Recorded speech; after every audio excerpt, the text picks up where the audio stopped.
If your heart still says that what you see is the reality, then you are not living in the realm of God. Like what I've said in the last preaching, that we are actually made in accordance to the image of God. We are actually made for Him, to stay with Him, to sit with Him at the right hand of the throne of God. We are living for Jesus Christ. And because of Him, we now have the reality or the realm of the Lord. Now, let's open up our Bible in 2 Corinthians chapter 5, verse 17. 2 Corinthians chapter 5, verse 17. Therefore, if anyone is in Christ, that is grafted in and joined by Him in faith, by faith in Him as a Savior, he is a new creature, reborn, renewed by the Holy Spirit. The old things or the previous moral and spiritual condition have passed away. Behold, new things have come. Because spiritual awakening brings new life. You are a new creation in the Lord right now.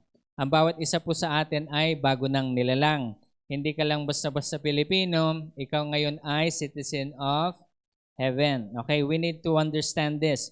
If we are a citizen of heaven, we follow the rules of the heavenlies, rules of God that He has bestowed us, given us through the Word of God.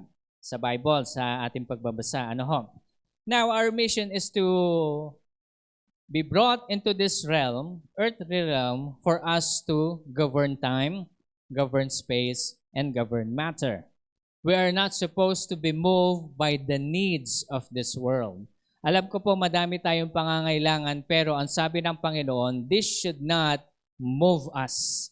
This should not move us na kung saan tayo ay nanginginig kapag meron tayong problema, tayo ay masyadong emosyonal kapag sa mga bagay-bagay o sitwasyon na nangyayari sa ating buhay. Gayon din kapag tayo ay may sakit, tayo ay nagkakaroon ng problema. When all of these things comes to us, it basically means that God is just teaching us something. Because God wants to engrave His Word inside our hearts. And in order for God to do that, we need to go through a lot of things in life. Kailangan natin dumaan. Kaya mas mainam pong daanan natin tahakin natin yung mga daan na inilagay sa atin ng Panginoon. Huwag tayong gumawa ng sarili nating problema. Okay? Ibig ko sabihin dito, iba yung self-infliction sa mga bagay na trials na ibinibigay sa atin ng Panginoon. Sasabihin natin minsan, bakit kasi ako nagkakasakit ng ganito, hindi mo alam dahil pala dun sa kinakain mo. Okay? Madaming ganun eh. Ngayon, kailangan lang natin disiplinahin ang ating sarili para tayo ay mahubog doon sa kalooban ng Panginoon. And if we are truly walking in the ways of God, we follow His Word, and everything that we need to do in life, sa Kanyang salita, ngayon tayo ay magkakaroon ng mission para gampanan ang mga bagay-bagay na ito so that we will be able to do His will. Now, our mission here on earth is to govern time, space, and matter. Not the other way around. Okay? Not the other way around. Example ng governing time, space, and matter. Tingnan niyo po si Sarah and Abraham. Time is nothing to them. What do you mean, Pastor? Time is nothing to them. Sabi nga ni Abraham na, Lord, I am way past my, sabi niya, masyado na ako matanda para mag-anak, parang gano'n. Pero sabi ng Panginoon, no. I hold the time. I say when it's time or it's not. Kaya nga sinabi ng Panginoon, Sarah, your wife, will give, in the same time, next year, Sarah, your wife, will have a child. Napachackle si Sarah kasi nga, ikaw ba naman 90 ka na? No? 90 ka na. But the Lord says, alam niyo po nag-manifest ang word ni Lord kay Sarah to the point na si Sarah, 90 years old, may nagkakagusto po sa kanya. You will know that you are actually, halimbawa, matandang-matanda ka na, pero the Lord says, not yet. You will still give birth. Not yet. You will still give birth. Then the Lord will hold the time. Yun po yung isang example of governing time. Okay? So we should not be moved by the things of this world, by the things that we are, the things that we need. Kaya nga sabi ng Panginoon, wag mong hanapin yung mga bagay na ito dahil ito yung mga hinahanap ng mga pagano. Okay? Mga Gentiles. Though we are Gentiles, but we are now citizens of heaven because of Christ Jesus. Now, we are to impose God's reality here on earth. 2 Peter chapter 1, verse 3. According to the divine power that has given to us, all things pertain to life and godliness, through the knowledge of Him who had given us to glory and virtue. Now, without the knowledge of Him, we will not know the power that God has given us and the things that God has given us pertaining to life and godliness. So without the knowledge, you are being robbed by the enemy. Ninanakawan tayo. Okay, ulitin ko yan. 2 Peter chapter 1, verse 3. According as His divine power had given unto us all things pertain to life and godliness, through the knowledge of Him that had called us to glory and virtue. So without the knowledge, we cannot live in accordance to God's realm. Okay? Continue natin. 2 Peter chapter 1, verse 4, sabi niya dito, whereby are given unto us exceeding great and precious promises, that by this ye might be partakers of divine nature, having escaped the corruption that is in the world through lust. Ye, sabi ng Panginoon, might be partakers of God's divine nature. We are to partake. Sabihin natin, partake. Ibig sabihin, ito ang isang bagay na kailangan nating ine-exercise. Ano yung partake ng divine nature? Divine nature of Christ. Remember that Christ shared everything He has to us. His divine nature, except worship and praise. Praise and worship only belongs to Jesus. And that's the only thing that we can give that God cannot give to us. Okay? Kaya kapag nag-worship tayo, give it your all. Ibigay nyo lahat. Kasi yun lang yung pwede nating ibigay sa Panginoon. You cannot please God with your money, with your beauty, with your good works, because all of these things are trash in His sight. Though it may sound parang mali, pero sa totoo lang, yung mga bagay na pwede nating ibigay sa Panginoon, hindi niya pwedeng tanggapin because He gave it to us in the first place. Ang hindi niya pwedeng ibigay sa atin ang pagsamba dahil yun lang ang binigay sa atin ng Panginoon na pwede nating ibigay sa Kanya. Amen? So all of these things, His divine nature. So ibig sabihin, nung sinabi niya sa John chapter 14 and 15, if we will meditate on that word, if we abide in Jesus, abide in His word, we abide in Jesus, and Jesus abides in us, and the Father and Him will draw near unto us, and we will commune with them. Nagets natin? So, ibig sabihin nito, we are sharing His divine nature. That's why when Jesus says, I sit at the right hand of God, now you and me also sit in the right hand of God right now with Jesus. Okay? Ang iniisip natin kasi, tingnan niyo po ito, yung imagination kasi ng tao, ang iniisip natin ngayon, na sa right hand ng Ama, may throne si Jesus, nakaupo si Jesus doon, at ang iniisip natin, we sit with Him, ang iniisip nyo, meron pang isang upuan para sa inyo. No. No. It doesn't work that way. Jesus is in us right now. Amen? Through the power of the Holy Spirit. And we are with Him in the heavens right now. The only problem here is that we are much aware of this physical realm than we are aware of our godly life above there. And what we're supposed to do is that we need to be aware of our whole being. Though we are here, we also sit with Him at the heavens. Ang hirap intindihin, na? Naguguluhan ba kayo? Sino naguguluhan dyan? Okay? Naguguluhan ba kayo? Pastor, paano yun? Di dalawa tayo. Hindi tayo dalawa. We are one with Jesus. Iisa tayo. We are one with Jesus right now. That's why when God says, you abide in Him, and His Word abides in you, and the Father will be abiding and will commune with us. At doon tayo, alam nyo, nakisaw-saw tayo for short sa pag-ibig ng Ama sa Anak sa pamagitan ng Banal na Espiritu. Tayo ay sumiksik doon sa pag-ibig na yon. Dahil sa ginawa ni Jesucristo sa krus ng Kalbaryo. Amen? So yun po yung katotohanan niyan. Kaya, we are supposed to be partakers of God's divine nature because we become a new creatures of the earth. Okay, the problem is that some of us don't partake in the nature of God. Nagiging problema ngayon dito sa mundo natin. Alam na alam mo kasi ang divine nature is we do not condone with what we feel. Feel mong gawin, gagawin mo. Dahil masaya ka, okay lang. No. If you feel that way, then you are living in the animal reality.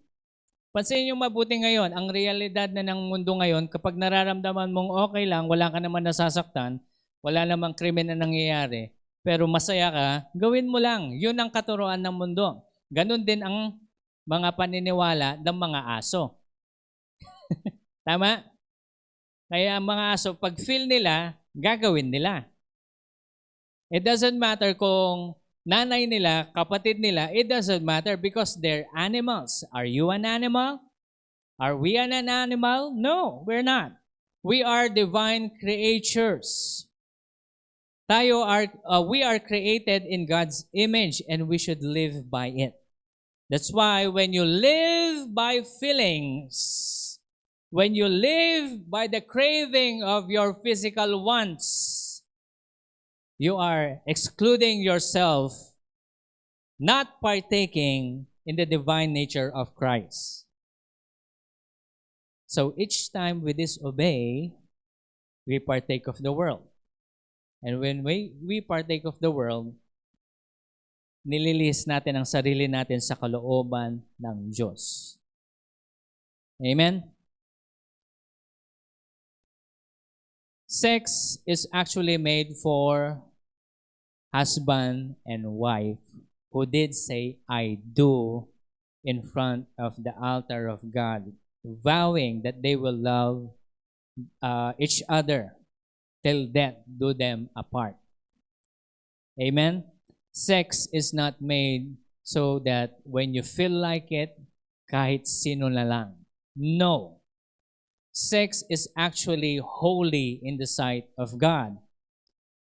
Kaya ang ginagawa ng kaaway, ginagamit niya ito because of that.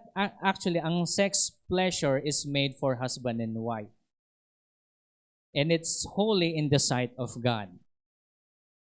Ang ginagawa ng kaaway, ginagawa na ang mga tao na parang hayop na kapag naramdaman nila, gagawin lang nila. Alam niyo yun? Pero hindi po tayo hayop. Amen? Lahat ng galing kay Adan at Eva, magsabi ng Amen. Okay? Pag galing kayo sa evolution, bahala kayo. Okay?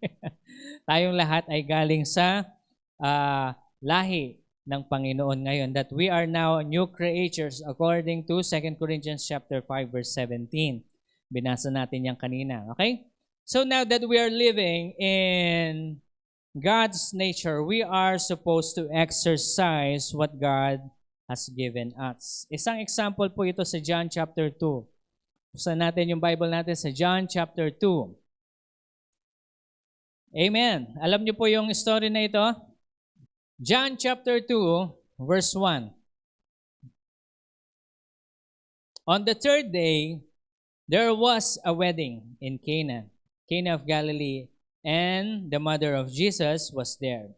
And both Jesus and his disciples were invited to the wedding.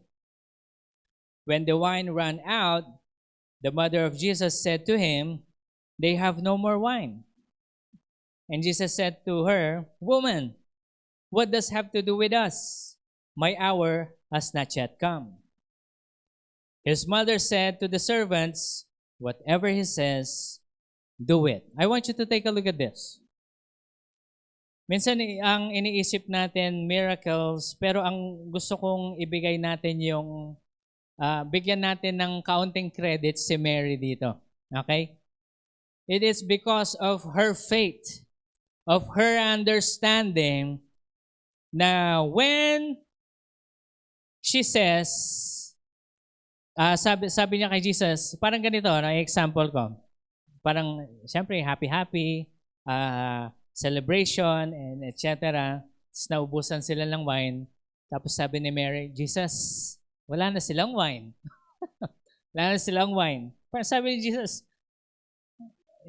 anong pakialam natin doon? Party nila to, ba't tayo makikialam? Parang gano'n. Anong pakialam natin dito? But Mary knowing the dominion that Jesus carries, though she did not tell, sige na, maggawa ka na ng miracle. Ano sabi ni Jesus? "My time yet has not come." Jesus was waiting for the movements of God, direction of the movements of God. Sabi niya kay Mary, "It is not yet time." Pero sabi ni Mary, though it is not yet time, you can make it as a time. Though it's not yet in your dominion, you can say, it is time. Kaya nga sabi ni Jesus, sige na nga. Because Jesus saw the faith of Mary. Kaya sabi ni Mary, tinignan niya yung mga servants, basta kung ano yung sabihin ni Jesus, gawin niyo lang. Tapos umalis na siya. Mary went out. And, Jesus, looking at the faith of Mary, says, dalihin niyo yung mga lalagyan ng purification of water. Mga ano ito lalagyan ng tubig in Jewish tradition. Sabi ng Panginoon, lagyan niyo siya ng tubig, magsalok kayo, at ibigay niyo doon sa head waiter. Doon tinikman ng head waiter, saan galing ito? Una niyong sinaserve yung pinakamagandang wine sa una. Para kapag nalasing na yung mga tao, bibigyan niyo sila ng pangalawang wine na hindi na masyadong okay. Okay? Ibig sabihin, makinig po kayo mabuti, Ang wine ni Jesus, hindi siya fully fermented. Ang wine ni Jesus is new. Ang sinasabi ng mga iba na kapag mas age o mas matagal, mas malasa ito. Kasi mabilis ka malalasing. Pero, kaya binibigay yung pinakamagandang wines na bago. Kasi, pag nalasing na sila, ibibigay na yung pangalawa yung hindi na masyado maganda. Kasi lasing na sila, hindi nila mararamdaman yun. Pero sabi ng head waiter, bakit binigay niyo yung mas pinakamasarap sa dulo? It's because it comes from the miracle of God. Look at these people of God. Mary knew God's dominion. Even it's not time, sabi ni Mary, whatever He says, just do it. So, miracles happen. At the same time, people of God, we are all supposed to exercise as such. Okay? We have a lot of chance, people of God. Meron tayong mga chance ngayon to exercise as such dominion. No? It's not that we are God. No, but God is living in us. The same Spirit that raises Jesus from the dead lives in us. Ang problema lang is, we do not partake. Minsan tinanong ko sa Panginoon, Lord, how can we partake? Kasi minsan nahihirapan kami maintindihan talaga yung, yes, alam na namin. Pero how do we exercise it? Actually, pag-aaralan pa natin yan. Kasi kapag hindi ka nanatili doon sa batas ng Panginoon, doon sa kanyang mga sinasabi na gawin mo, doon sa mga sinasabi niyang normal, alam po natin na hindi tayo pwedeng mamuhay bilang isang citizen sa heaven o mamuhay doon sa realidad ng Panginoon dahil hindi tayo umaayon sa kanyang mga salita. Kaya ang sabi ng Panginoon, kapag ikaw ay nawawala sa kanyang presensya, balik ka lang. Fast and pray. Start spending time with God. Pastor, wala kasi akong oras dahil sa trabaho, etc., etc. Minsan, alam niyo po, kukunin ng Panginoon yung trabaho niyo para magkaroon kayo ng oras na manalangin. Gusto niyo ba yon? We are supposed to give time to the Lord. Okay? Give time. So right now, isa pang example, 1 Kings chapter 18 verse 44 hanggang 46. Ito yung pagkatapos ni Elijah mag-perform ng miracle. Sabi niya dun sa mga servants niya, sabihin mo kay King Ahab, kunin niya na yung kabayo niya at umalis na siya bago siya abutan ng ulan, sabi niya. Doon itong servant naman, sinabi niya, sige, sasabihin ko sa hari. Sinabi niya kay Ahab. Kasi kapag hindi mo sinabi, baka maunahan ko pa siya doon. Tingnan niyo, sinong unang umalis? Si King Ahab.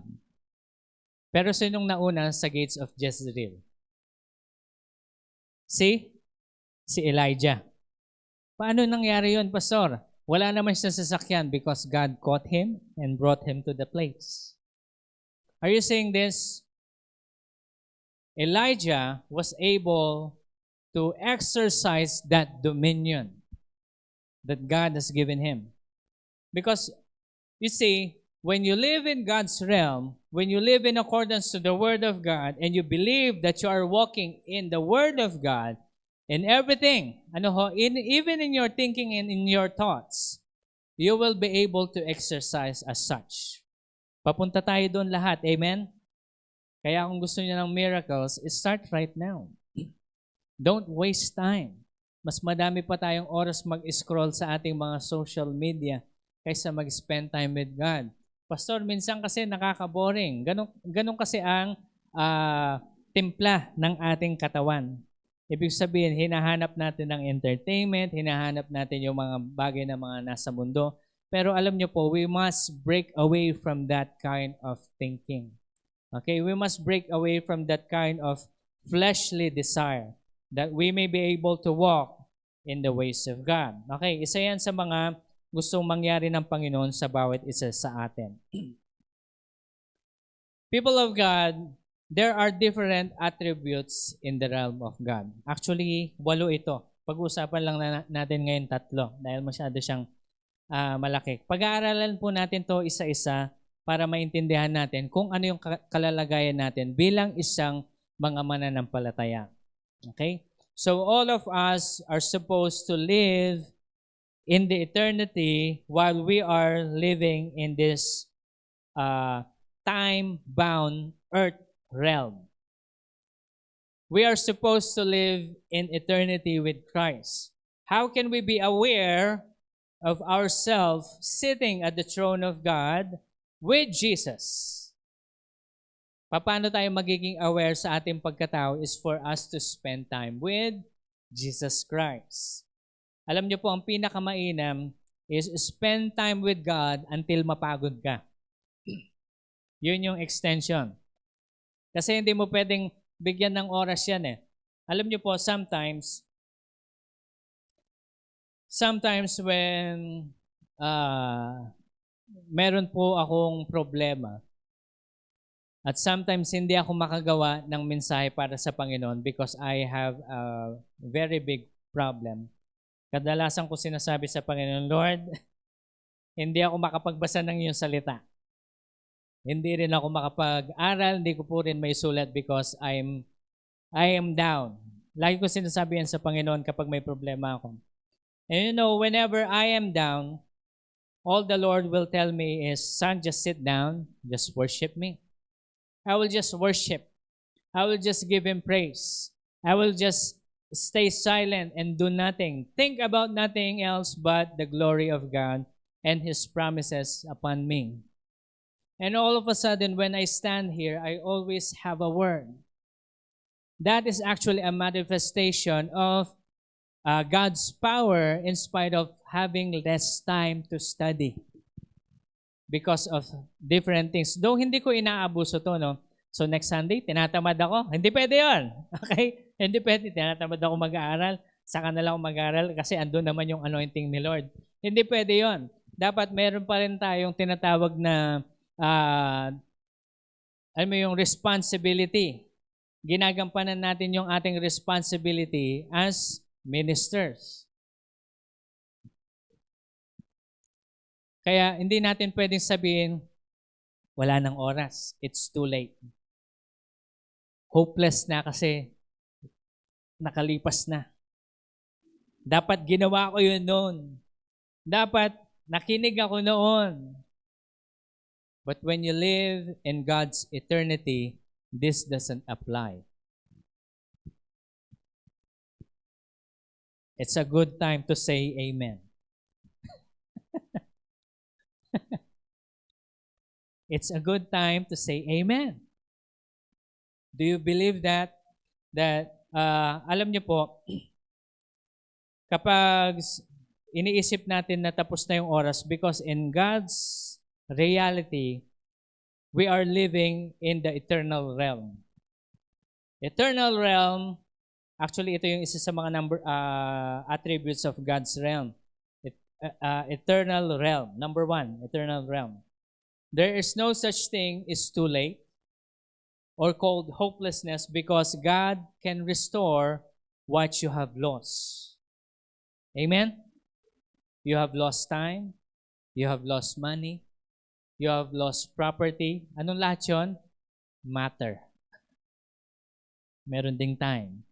You have lost your space.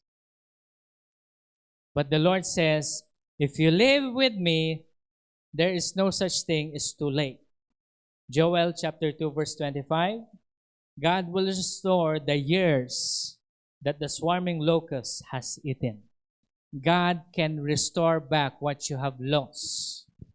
Nawalan ba kayo ng oras dahil nagkamali kayo sa pagpili? Nawalan ba ng oras si Abraham sa paggawa ng anak? Nawalan ba ng oras si Sarah sa pagbubuntis? She was 90. Nung una niyang marinig ito, paano ako manganganak? I am way past. Pero way past my birthing time. Pero ano nangyari? Because God has blessed Sarah with a blessing of time, ni-rewind ni Lord yung physical na katawan niya to the point na nagkagusto pa yung Pharaoh kay Sarah. Na to the point na kailangan magsinungaling, ang naisip ni Abraham, kailangan ko magsinungaling, masyado ko kasi maganda. Pag sinabi kong asawa kita, baka patayin nila ako. Sabihin mo, kapatid mo ako. Para I will gain the favor of Pharaoh. Imagine that, no? So, kapag sinasabi niyong sa mga matatanda, sinasabi niyo, tapos dalaga o binata pa rin kayo. And the Lord says, it is the time, it's time for you to get married, then God will bless your physical features. Amen? Kaya huwag tayong mawawalan ng pag-asa. If the Lord says that you will give birth to new sons and daughters, then you will be like, pray like Hannah. Yung nanay ni, start praying or giving your heart to the Lord to the point that you are desperate. Kasi kailangan ng Panginoon yung desperation na yun. O tanungin ko kayo, kung hindi man sa anak ang inyong pinagpe-pray, ano yung mga pinagpe-pray nyo talagang iniiyak nyo sa Panginoon? That yung prayer nyo is humahagulgul talaga kayo. Because all of these things is actually a chance for us to exercise and to be able to understand the eternal realm of God. Okay? Because when the Lord says, it's not yet, it is already time. When the Lord says, this is the moment. When the Lord says, huwag ka magmadali, huwag ka magmadali. Pag sinabi ng Panginoon, ito yung oras, ito yung oras. Because the Lord controls everything. Amen? Kaya hindi tayo mag-aalala sa mga bagay-bagay. Sabihin na natin, ito po yan, no? Kaya kapag ikaw ay matanda, sasabihin mo, iiwan na natin sa mga bata yung pag-minister kasi sila, kayang-kaya nila yan. No. Sasabihin ng mga bata, masyado pa akong bata, hindi ko pa pwedeng gawin yan. No. Look at Timothy. Sabi ni Timothy, masyado akong bata mag-lead. Pero sabi ni Pablo, hindi. God can advance time for you. And if you are too old, you think you are too old, you are too weak, God forbid. Start living in the realm of God. God will give you a new strength. Ito po yan eh. Kasi kung ang puso natin is maglingkod sa Panginoon, makinig ha, hanggang sa pagdating ni Hesukristo, gagawin natin ito ng buong kakayanan. Amen?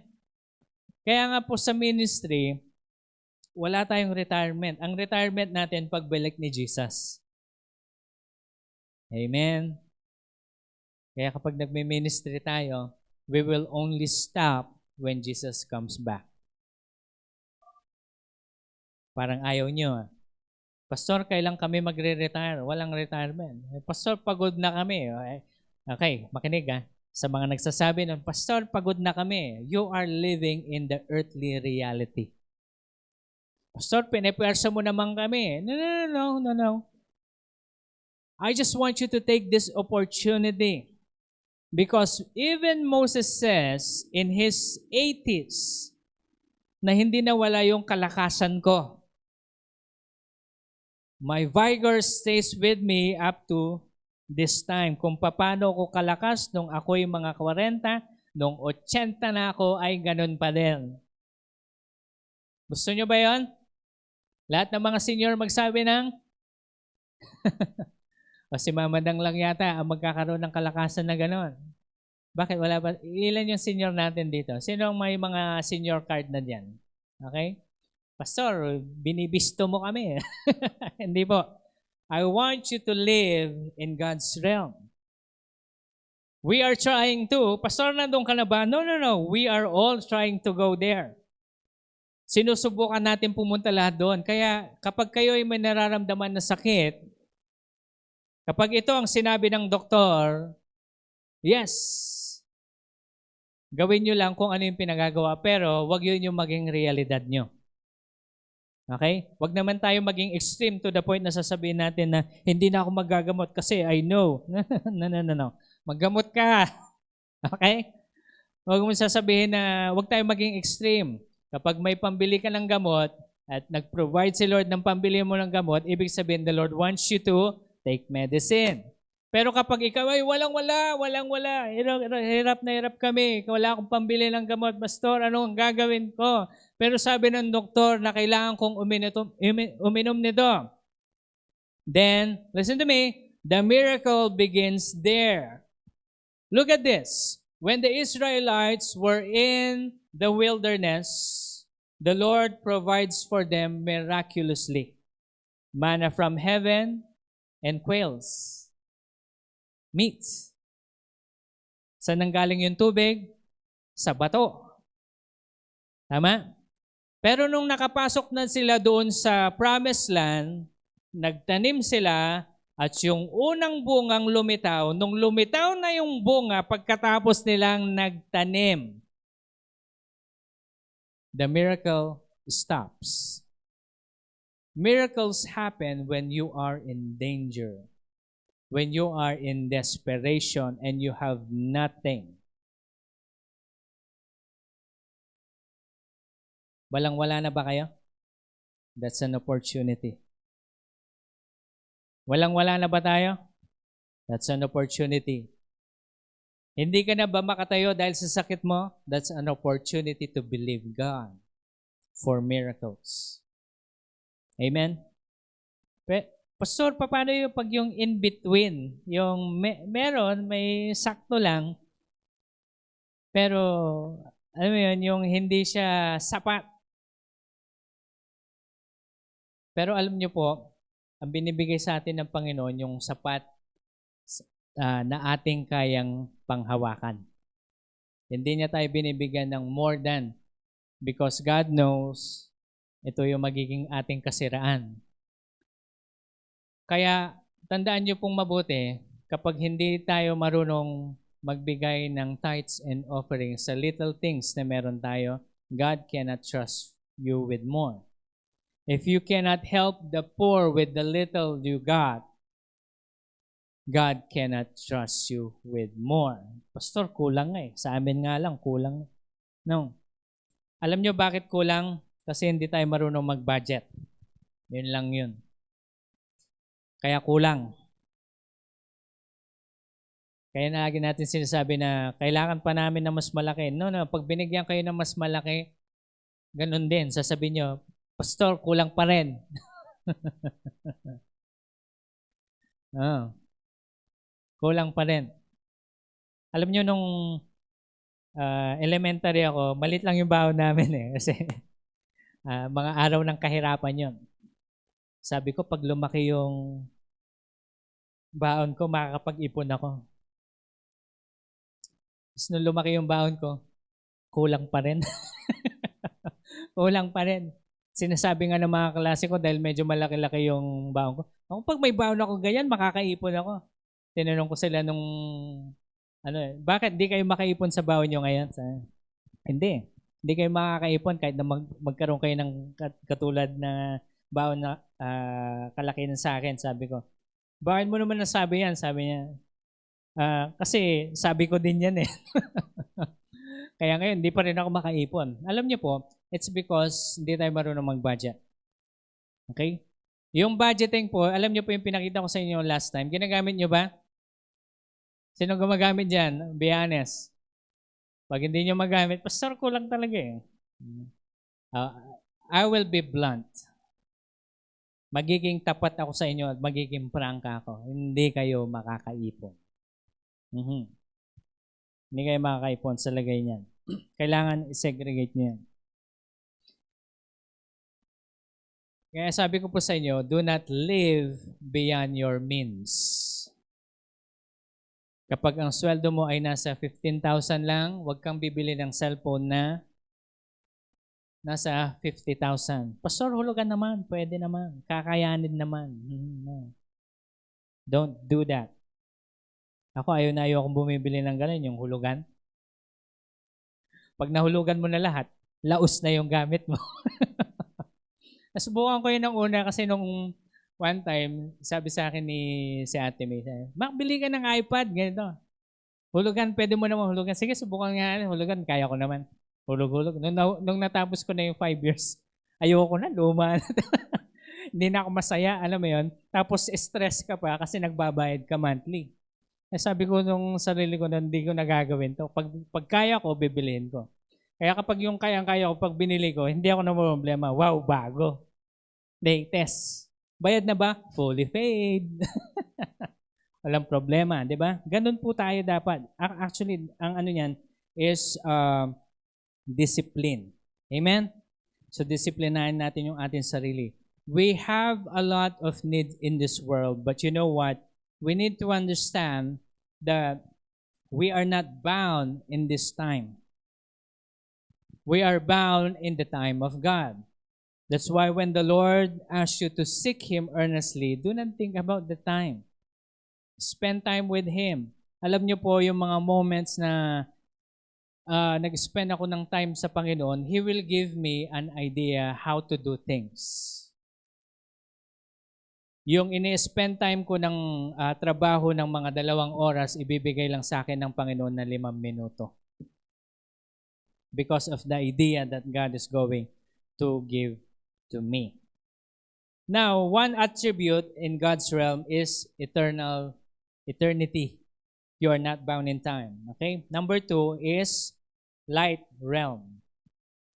Light realm. Ito yung isang mga bagay na dapat natin in-exercise. Okay, light realm.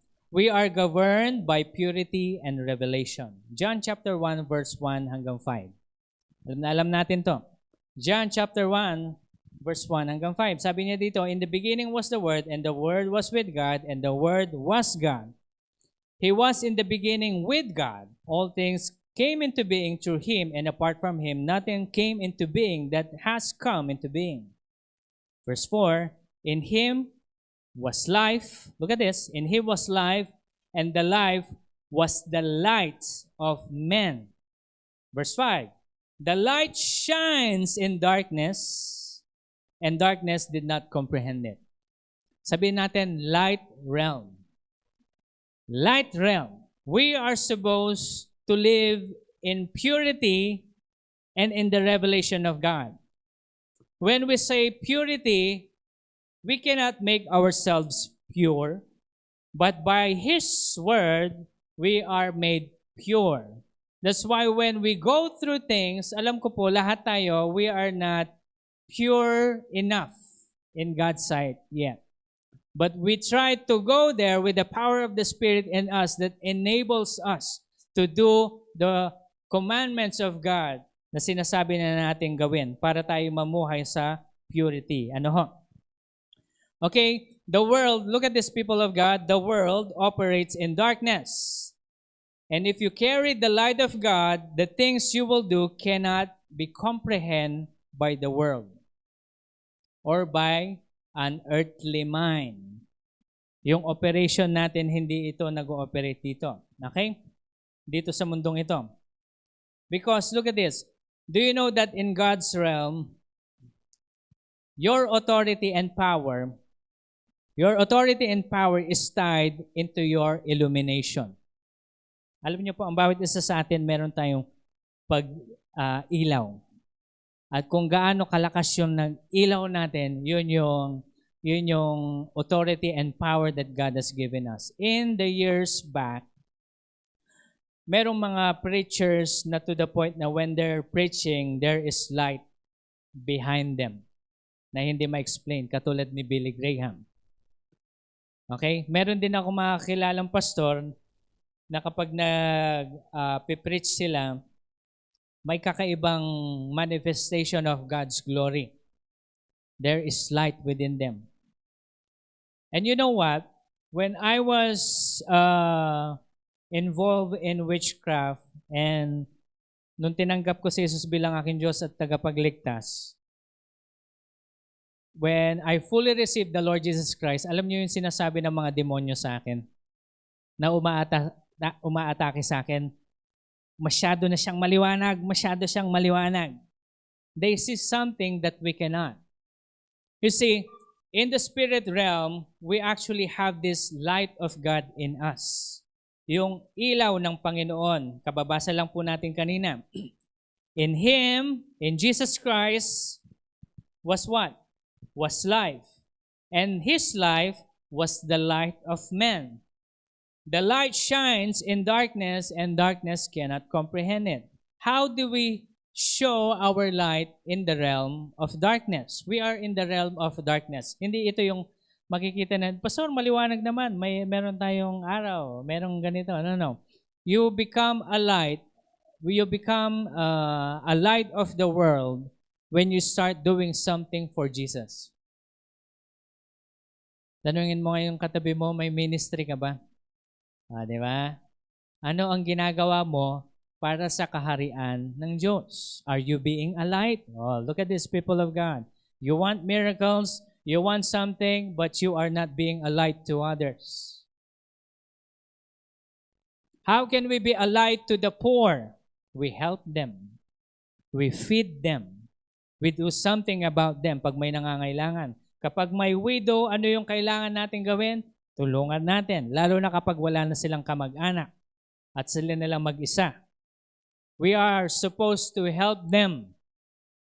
Amen? Amen po ba? Ayaw nyo yatang tumulong eh.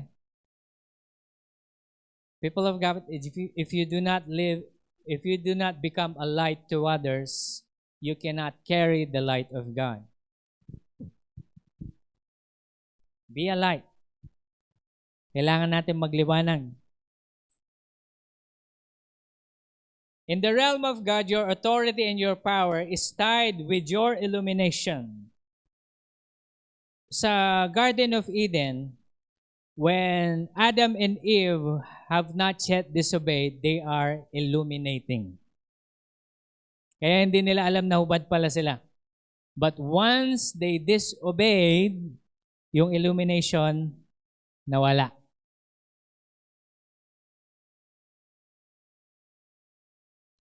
Mapapansin niyo ho ito.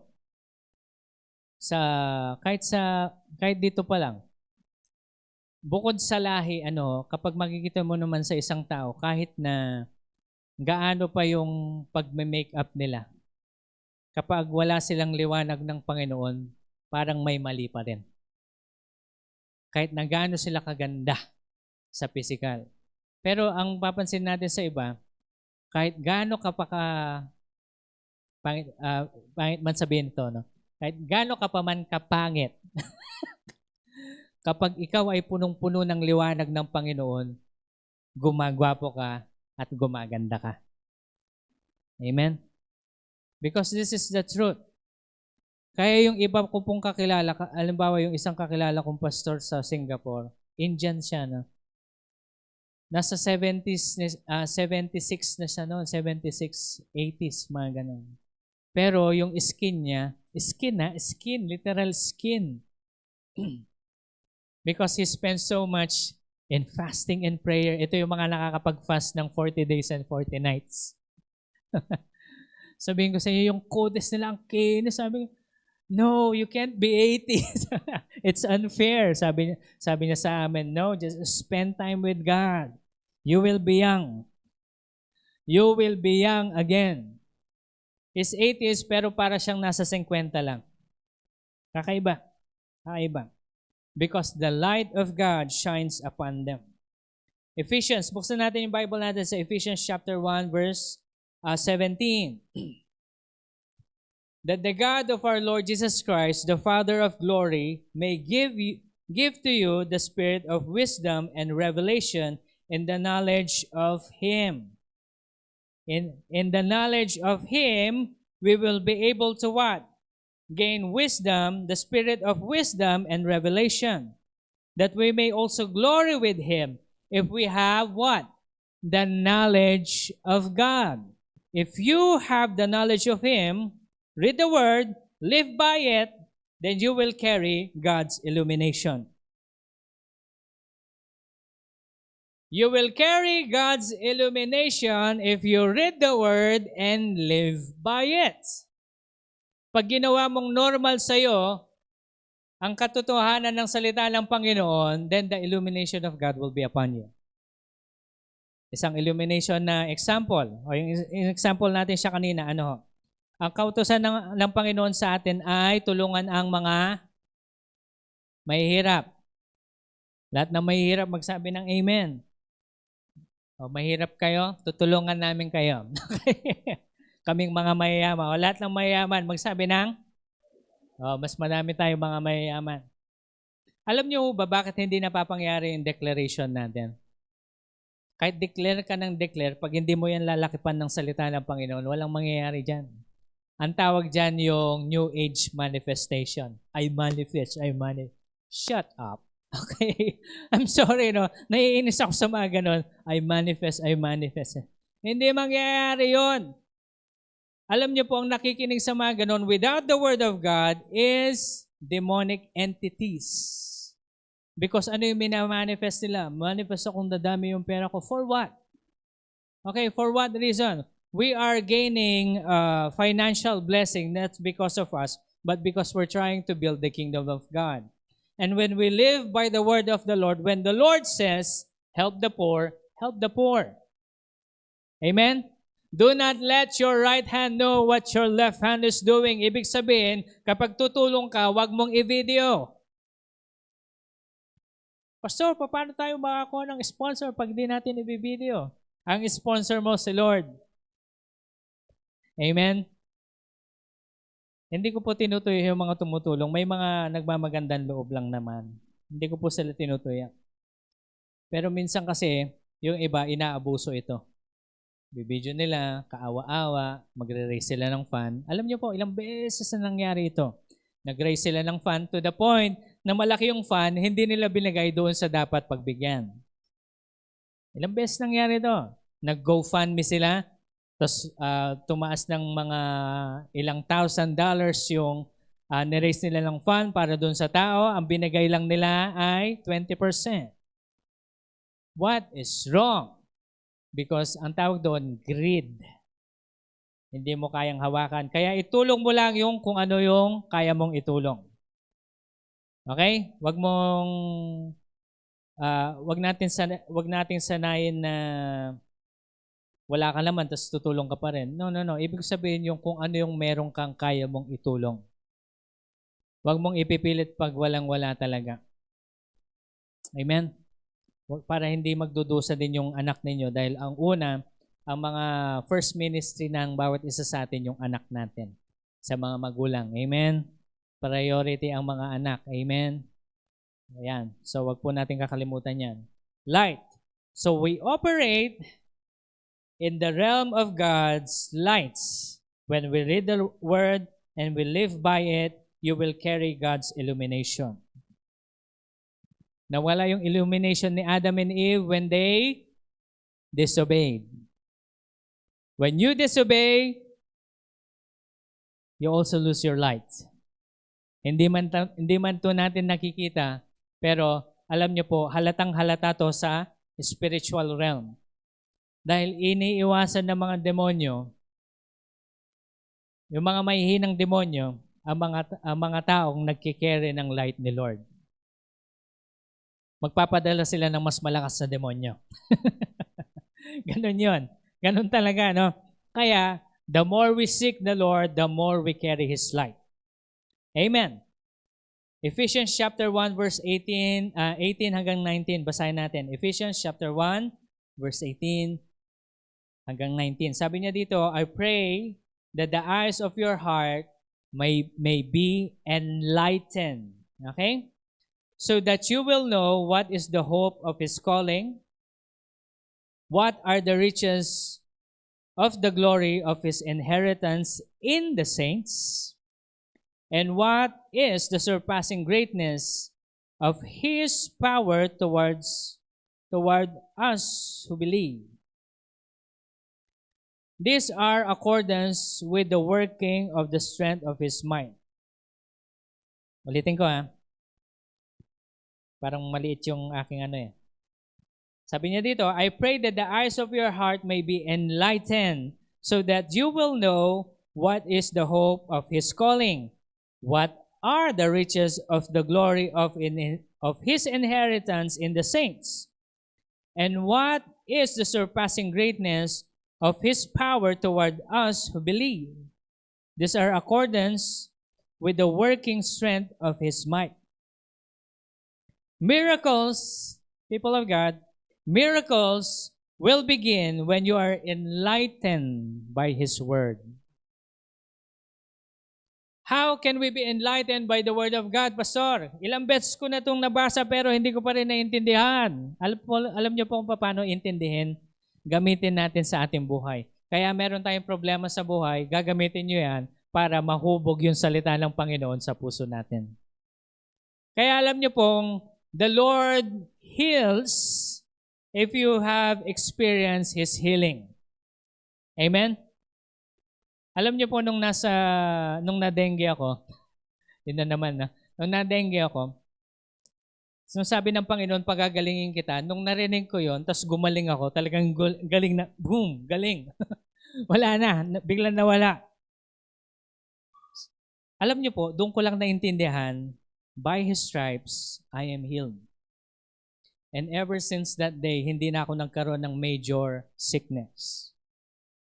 Hindi rin ako natatakot sabihin ito because I know even if I go through as such, halimbawa, trangkaso, sipon, kung ano pa man, I know in my heart because of that great experience, He heals me.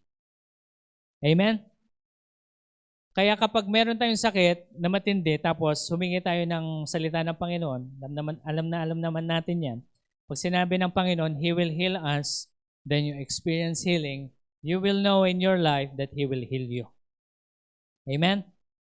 Sinong nangangailangan ng pera dyan? Madami tayo, di ba? Now, that's an opportunity. Actually, kami kailangan namin ng pera. 1.3. Current emergency, no? Pero kailangan namin siguro at least makakuha ng 2 milyon. And we are praying for that to pay something. Past mistakes. Okay? Past mistakes na kailangan nating harapin ngayon. We are praying about it. And the Lord says He will provide. Pastor, nag-provide na ba si Lord? Let me tell you this, hindi pa. Hindi pa. Not yet. But we're taking this opportunity to believe in God. When the Lord says, I will provide, He will provide. Amen? I want you to take a look at this, people of God. When you receive the Lord Jesus Christ, off topic tayo, please tayo ng konti. Gusto ko lang i-explain to. When you receive the Lord Jesus Christ, it doesn't exempt you from the consequences of your sin. Okay? Ang iniisip natin, exempted na tayo, saved na tayo, hindi na natin mararanasan. No. If you committed something, even though you have received the Lord Jesus Christ as your Lord and Savior, it doesn't exempt you from the consequences of your past sin. Amen. Kaya kapag nagkamali ka noon, ihanda mo yung sarili mo, haharapin mo pa rin yung consequences. Okay? Na-save ka from eternal death. You are saved from that. Yung you are saved from death. Ibig sabihin, hindi ka na mamamatay forever. Pastor, pwede ka bang mamatay forever? Yun yung mangyayari sa hell. When you die there, since you are living in the eternity, when you die in hell, you will be alive again and die again. And that will happen for all eternity. But you see, doon tayo naligtas. Pero doon sa kalokohan nating ginawa, you will still suffer the consequences. Such as what we are experiencing right now. One major wrong move, lalo na kaya hindi po madali magpatakbo ng school. Sometimes we do things in accordance to what we know. Hindi natin alam hanggang sa matutunan natin.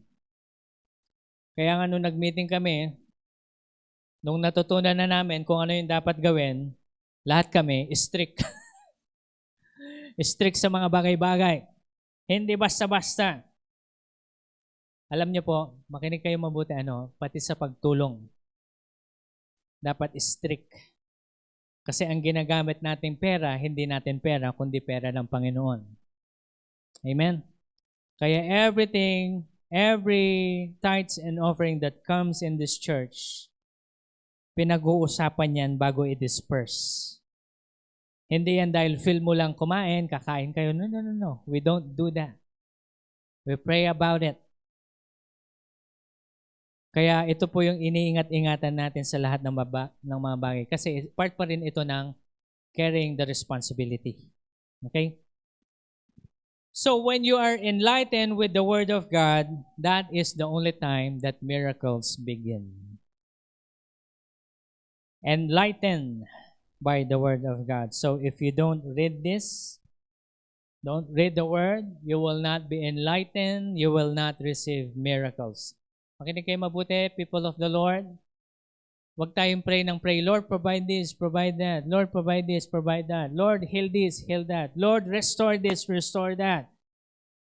And then you are not reading the Word of the Lord. Nothing will happen. Carry the light of the Lord by reading the Word of God and you being enlightened. Practice it in your life, then you will live by the lights. Amen? Kaya pag sinabi mong ito isang example, no? Isang example. So kung makita niyo ito. God is a God of order. Tama? He's always on time. Pero ano yung mga nakaugalian ng Pilipino? Ang 7 o'clock, basta 7:59, 7 pa rin. No! Ang tawag dyan, irresponsibility. Ni Pastor, kasi na-late lang kasi traffic. Ang dami. Saan ka na traffic? Sa tulog? No. Practicein mong maging on time. Amen? Kaya papansin nyo kapag sinabi nating 9 o'clock ang ating church service, 9:05, sinasabihan ko na si Pastor dyan, 5 minutes bago tayo mag-start. Sa ibang trabaho nga, ang start ng trabaho ay 9 o'clock. As of 8:45, you are late. Nagets natin yun? Ibig sabihin, dating ka na maaga. Now, if you practice as such, look at this, people of God. If you practice time in accordance to the Word, isa lang ito you are living by the Word. Isa lang yon. If you are helping the poor, if you are praying for the sick, if you are laying your hands upon those who are sick, praying for their healing, ano pa ba yung mga kautusan ng Bible sa atin? If we are living in accordance to the word of truth, hindi tayo nagko-compromise. Sabi ng Panginoon, let everything that comes out of your mouth be good things, so we do not use it for cussing, pagmumura. Though minsan nagagalit tayo, humingi tayo ng patawad kagad sa Panginoon. Hindi po kahipokritohan yon. Ang ginagawa lang natin ay we're trying to live our best in doing the will of God.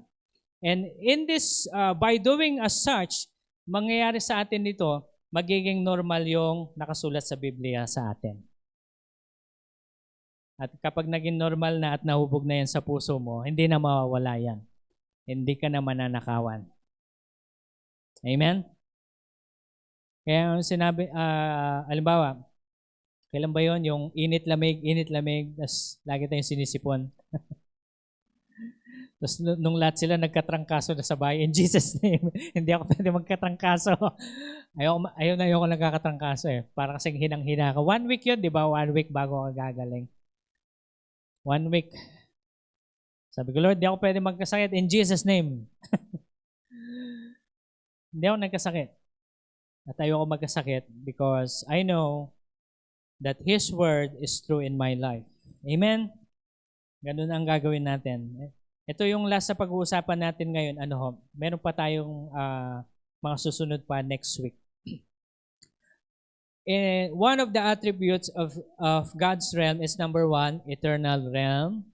We are living. Number 2, we are living in the light realm. Number 3, you should live in the love realm.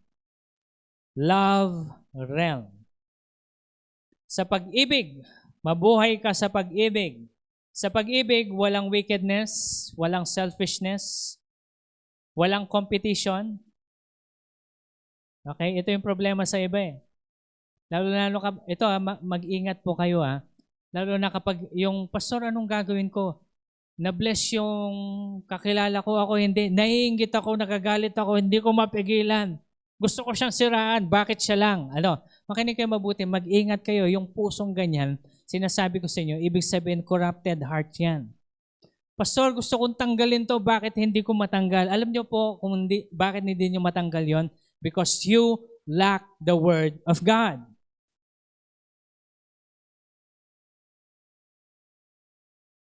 Read and read, hear and hear the Word of God, and all of this filthiness in your heart will be removed. Amen? Huwag mong sasabihin, masaya ako sa Kanya, pero deep inside, naiinggit ka. There's something wrong. Ibig sabihin, kulang tayo ng salita ng Panginoon. Amen? Alam niyo po, iniintindihan ko din yung mga taong ganito. Pero kapag may mga kakilala kayong hindi masaya sa inyong pag-receive ng blessing, may mga naiinggit, iwas-iwasan nyo sila. Okay? Yes, mahalin nyo sila, pero huwag kayong makikipag-hangout sa mga ganon. Delikado yung mga ganyan sinasabi ko sa inyo. Kaya sabihin mo sa katabi mo, ito, with your whole heart. Kapag bless ka ni Lord, come on, look at your seatmate. Kapag bless ka ni Lord, magiging masaya ako. Kaya pautangin mo ako. Joke lang. No? Wag tayong ganun. Ano ho? So, maging masaya tayo kapag na-bless yung ating kapatid. Kapag napagpala sila. Amen po ba? Huwag tayo yung inggit-inggitan. Sasabihin, meron sila, bibili din ako mas malaki. Inggit yun. Ulitin ko malaki yung rep nila, bibili ako ng 2 door. Inggit yun. Because you are not satisfied in what you have. Be careful. Kaya sinasabi ng mga kaibigan ko, tol, madami ka naman pera, ba't di mo palitan yung cellphone mo? Okay yan. Okay pa yan, ba't ko papalitan? Gumagana pa eh. Hindi ko papalitan yan up to the ends of the world. Alam niyo kapag naglalag na, doon ko na lang papalitan. Sabi ko po sa inyo, if I don't need it, I will not buy it. If I need it, even though how expensive the thing is, I will buy it because I need it. Amen? Huwag tayong bibili na hindi mo naman kailangan. Bibili ka ng cellphone mo, iPhone, latest. Bibili mo yung iPhone na latest. Tapos ang ginagawa mo lang doon, nagso-social media ka. No. Don't do that. Ito yung maging ugali natin, Kapag bumili ka ng isang bagay, make sure na yung binili mong yan, magge-generate ng pera. Amen? Kapag bumili ka ng camera, katulad yan, make sure na mababawi mo. Yan po, bawing-bawi ko na yan. Nakailang dekada na, pero bawing-bawi ko na. Hindi ko na kailangang intindihin na, ang laki ng ginastos ko dito, ang laki ng ginastos ko. Bumalik na yan ilang beses. Kaya sinasabi ko po sa inyo, if you're going to buy something, make sure it's going to generate income. If you live in the love realm or the realm of love, there should be no wickedness. There should be no selfishness, no competition. We are one with Jesus Christ. We are operating in love. In the love realm means we are going to forgive in order for us to be forgiven. Kaya kapag may kaaway kayo, makinig, hindi ko makalimutan yung ginawa niya, Pastor. Hindi ko siya mapatawad sa ginawa niya. Look at this. You are living outside the realm of love. I'm telling you the truth. No miracle will happen to you. Ang mga taong hindi marunong magpatawad, hindi makaka-experience ng miracle. Nakapagpatawad na ho ba lahat? Mahina yung amen ng iba. May grudge pa. Ito po ang sasabihin ko sa inyo. Patawaran nyo na sila. Pastor, hindi ko makalimutan yung kalimutan mo na. Dahil sasabihin ko sa inyo, sa susunod na minuto na pag dumating si Yesu Cristo, faster than a blink of an eye, may iwan kayo. Pastor, tinanggap ko si Jesus as my Lord and Savior. If you truly accepted the Lord Jesus Christ as your Lord and Savior, the Lord says in His Word, ano yung commandment sa atin? You forgive. When you forgive, the Lord will forgive you. So you forgive. Patawaran nyo na sila. Amen? Dahil nagkamali sa inyo. Pastor, hindi mo alam kung anong ginawa nila sa amin. I don't need to know.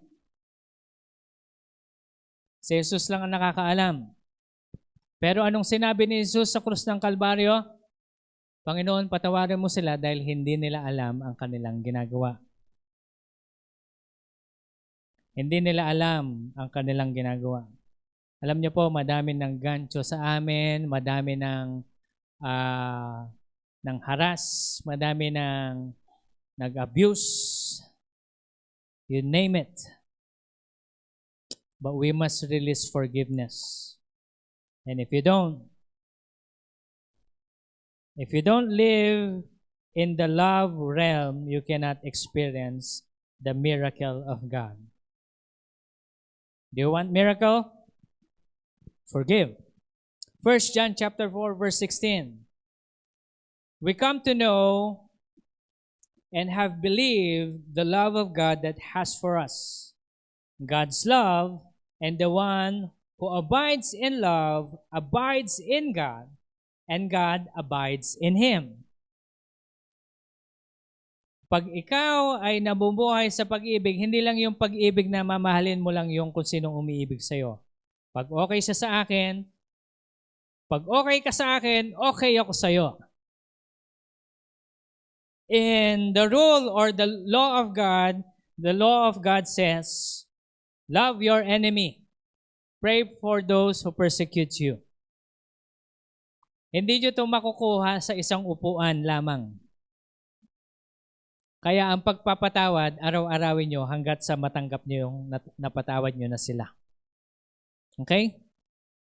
So wag nyo pong ma-misinterpret, halimbawa, God forbid. Halimbawa, kayo na-rape. Pastor, paano ko patatawarin yun ng rape sa akin? Ni-rape nga ako eh. Pag pinatawad ko siya, kailangan ko bang ibalik yung relationship namin? No. You forgive for your own sake. Hindi mo siya kailangang harapin kasi meron pang mga taong ganito na ang tingin nila sa inyo ay para pa rin kayong hinuhubaran. Kaya iiwasan nyo sila, hindi nyo kailangan ibalik yung relationship. Are we getting this? Halimbawa, may umutang sa inyo. Sabi ng umutang sa inyo, babayaran kita sa ganito. Hindi ka binayaran. Pampagamot mo yon. Hindi ka nakapagpagamot dahil inutang tapos hindi naman binalik sa iyo. Pastor, paano ko patatawarin yon? Patawarin mo lang. Tinataguan pa rin ako hanggang ngayon. Tapos pag nagkita kayo, sabihin mo, Tol, pinatawad na kita. Dahil sa inutang mong hindi mo binayaran.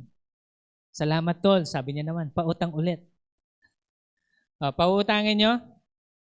Okay? Nagkamali kayo yung isang beses para yung pinukpok yung ulo nyo ulit kapag pinautang nyo yung mga ganun tao.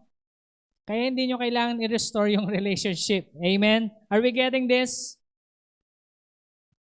That's why I'm telling you, people of God, you forgive and just release the person. Amen? May nanggancho sa amin. Pastor pa. Pastor daw siya. Nang dahil doon, pinuutang namin, hindi na, ang tawag mo dito, nilinoon namin yung pera na yon, binigay namin sa kanya kasi katiwa-tiwala siya, bastard siya, prosperity siya, prosper siya, no? Yun yung mga teaching niya, no? Tapos hindi siya makabayad. Sinong nabaon sa utang? Kami. Kailangan ba namin i-restore yung relationship? No, we forgave him. We released him. Hindi na namin sinangil. Sabi namin kay Jesus, Lord, ikaw na lang maningil sa kanya. Kasi ang pangit naman dadalhin mo sa korte. Ito, living by the word, look at this. Living by the word. Kapag dinala namin siya sa korte, hindi na tayo umaayon sa salita ng Diyos. Kasi ano sabi ng salita ng Diyos regarding kapag may hidwaan ang magkakapatid? Huwag niyong hahayaan ang mga hentil o mga yung unbeliever ang magja-judge in between you. So sabi namin kay Lord, ikaw na lang bahala. Gawa mo na lang ng paraan. We release him, we forgive him, but he is now no longer welcome into this ministry. Ganun lang yon. We release, we forgive, pero we do not restore the, kasi, baka sasabihin, pag pinatawad siya ulit, Pastor, kailan kayo maglo-loan ulit? Baka pwedeng makahiram ulit. Batukan kaya kita, Pastor. Okay? Hindi pwede yun. Okay? Hindi na pwede yun. Kaya sinasabi ko po sa inyo, we release. We forgive. We abide in the Word. And when you live by the Word, you carry the light. You carry the love. And when you carry the love, and the Lord is going to be with you.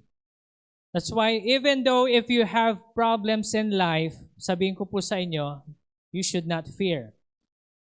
Alam niyo po, ito yung mga prayer ng mga kabataan. Prayer ng mga kabataan, Lord, provide for me. Lord, I need this, I need that. Lord, kailangan namin yung mga bagay-bagay nito. Kapag medyo tumanda ka na, Lord, ang mga buto-buto ko.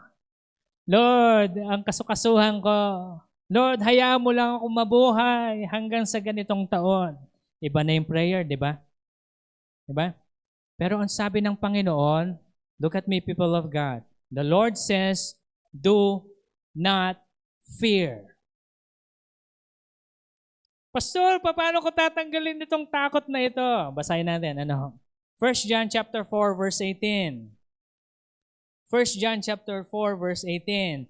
There is no fear in love, but perfect love casts out fear, because fear involves punishment, and the one who fears is not perfected in love.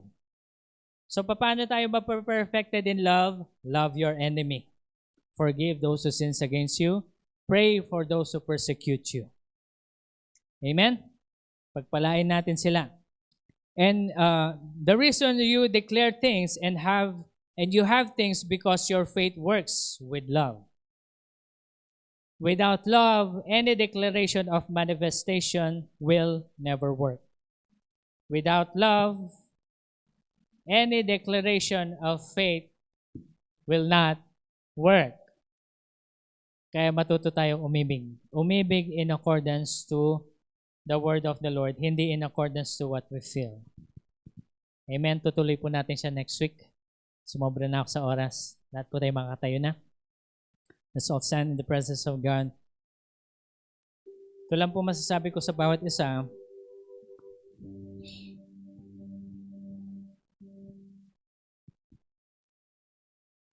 Just live by the word. Read the word. Live by the word. Babalik yan eh.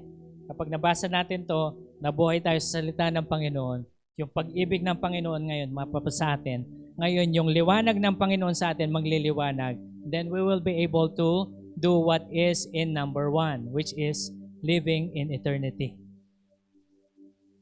Doon pala magmamanifest yung miracles of the Lord. If you're thinking there's no more time, sabihin mo sa Panginoon, Lord, kailangan ko po ng miracle. If you think you're too young, Lord, give me wisdom and knowledge like Timothy. If you think that there is no hope, just always start thinking that you do not live in this realm, but you live in God's realm. Amen? Today, let's give our hearts to the Lord. Panginoon, I don't want to live in this life anymore, in this world. I want to be much more aware of my being with Jesus Christ at the right hand of God. We pray today, O Lord God, that help us to be aware, help us to move in your ways. Tulungan niyo po kami, Panginoon, na maintindihan ang lahat ng plano mo sa amin lahat. Kaya yung pagkakataon na itong meron kaming problema, Lord, hubugin mo po ang inyong salita sa aming mga puso't isipan. At tulungan niyo po kami, Panginoon, na hindi manakawan. Kaya Lord, ibinibigay po namin sa inyo lahat. Kaya Lord, ang lahat ng kapurihan, pagpapala ay sa iyo lamang. Sa pangalan ni Jesus, ang lahat ay magsasabi ng Amen and Amen. God bless you all po. Magandang umaga po sa lahat.